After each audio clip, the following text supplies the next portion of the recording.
Welcome to another episode of Calming Pep Talks on Flying. You can listen to this series when you're flying somewhere far away or as part of your preparation if your flight is, for example, in a couple of hours, tomorrow, or in a couple of days. This time we are taking off from Burgas in Bulgaria, where I met with a friend for holidays, and I will be landing in Düsseldorf in Germany. I don't have any friends in Düsseldorf yet. I was there to rent a car to visit as many castles as possible in one day before going home. Since we last spoke, I won tickets to a flight show in a small place called Dala-Järna in the region Dalarna in Sweden. Small airport, but big event. It lasts 3 days, and many aircrafts fly in to perform, including the Swedish military. I loved it.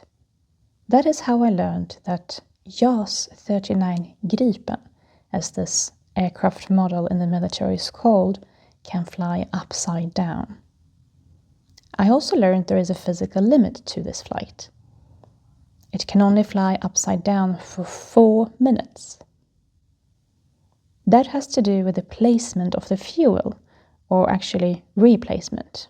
For the fuel to reach in all compartments properly, the plane should turn back in normal position after those 4 minutes. Then it can turn upside down again. The flight festival had a lot of visitors and many airplanes, including drones looking like airplanes. The schedule of the performances was super tight and really by the minute.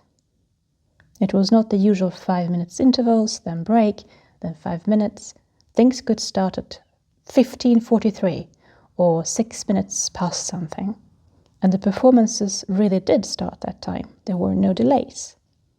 That is, of course, the practical thing about flying into a show, and it's possible from different directions. The sky is open, it's not like a stage with curtains.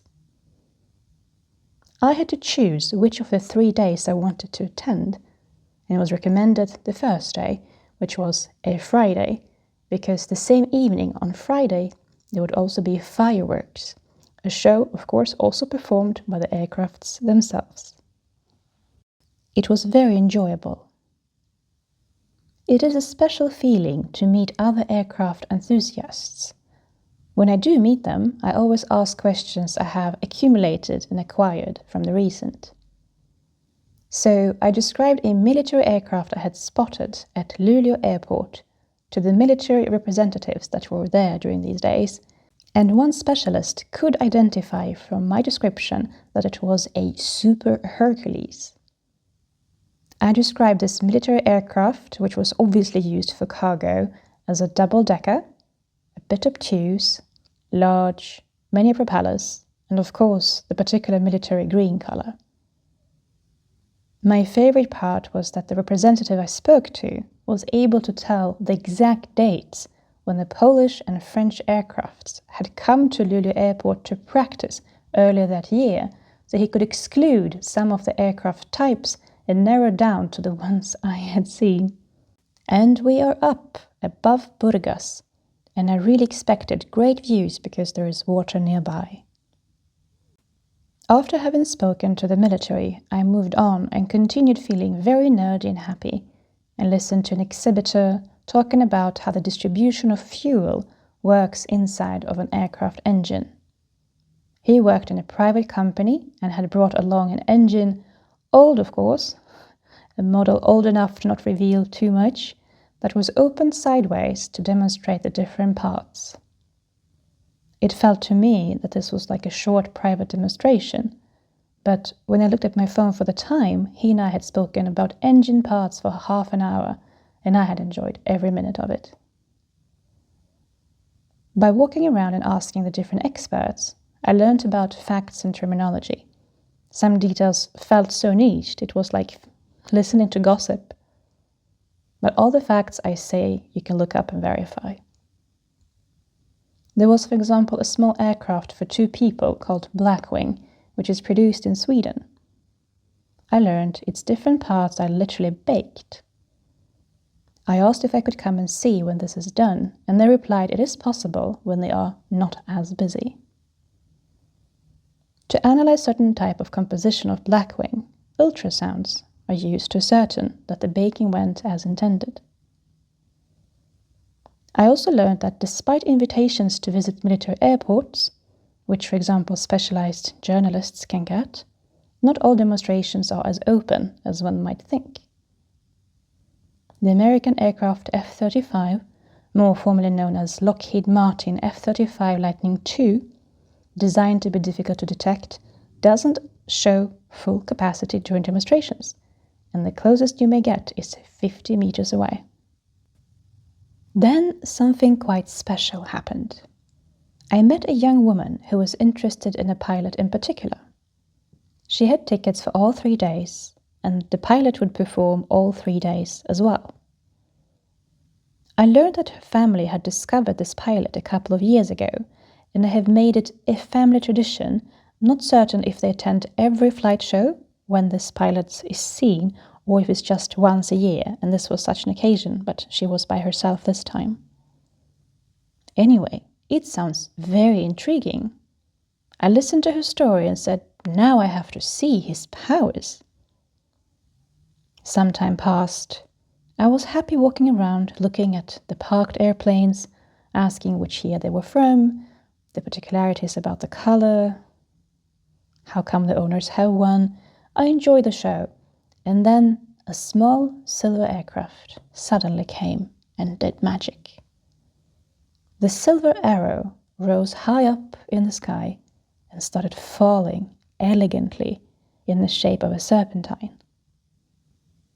Then the pilot flew sideways with the runway, almost touching it with one of the tips of the wings. And if one can speak of a flying style, this was not a style with which you seek to impress someone. This was someone who knew very well the specifics of this aircraft and controlled it easily. It was a true performance. The ease could be maybe compared with a child holding a car from above with the hand, steadily driving it and knowing what's going to happen next. The performance I saw could only mean thousands of hours of practice in the air, so I had to look in the leaflet. Who was this amazing performer? And it was him, her favorite pilot. I started walking to his silver arrow to hear him speak about his craft. And of course the young woman I had met was there. And now comes the special part. She was almost speechless when he came over to speak to us. She looked at him with fascination, and I wanted to facilitate for her to spend more time with him. So I asked questions out of my own pure interest, but I carefully was turned also to her, helping her to maintain a conversation. He told us about the wooden airplane next to the silver one. You can make an airplane of wood, but it has to be rigorously tested. It had taken him many years, I think maybe 20, and he was using an old American drawing. And the particular company that tests the wood takes pieces, not the entire trunk, to see how each piece deals with G-forces. Expensive, takes time, but not impossible. Somehow, this pilot spoke more to me, but invited both of us to come on Sunday to sit in his airplane. Remember, we are nerds, and this was plausible. One, because all the airplanes were parked in a certain closed-off area, which only the ones with a special permission could cross.